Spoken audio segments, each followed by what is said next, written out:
was born in a family that was very committed to the faith. Mom and dad were beautiful examples of what it meant to love God, and were very faithful in their practice of the faith.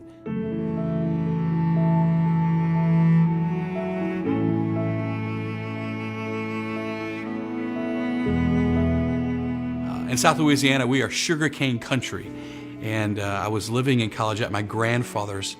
I remember distinctly walking in the backyard with the Daily Missal and just reflecting upon the readings. The backyard, which was surrounded on three sides by sugarcane. And as I was reflecting upon the readings, I just heard in the quiet of my heart, preach.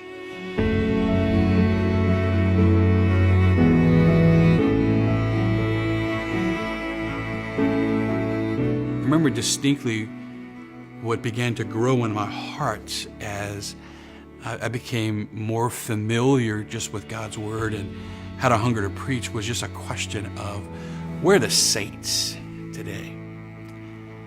And I just felt the Lord at that point really raising the question of priesthood in my life. And it got my attention, this longing in my heart for more.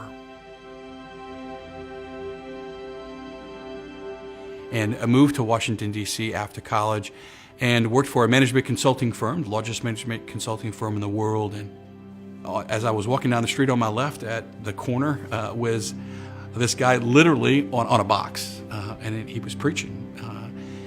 As I passed him by and the steps brought me closer to the metro and further away from him, the thought popped up like, I wonder if that guy's a prophet.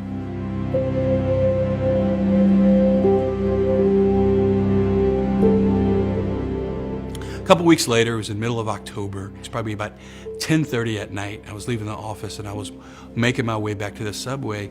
The car, the train, the metro pulls up. I remember getting in, and right before the doors close, guess who walks on the train? The guy that was preaching.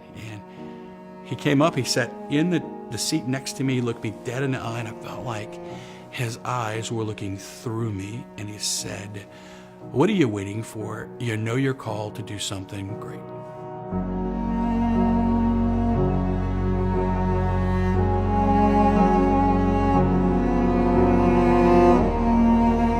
And I remember those words distinctly now.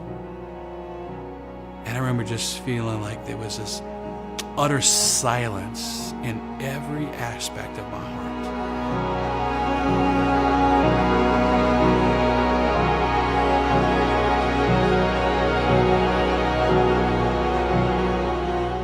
It was pretty clear that the Lord was calling me to the seminary.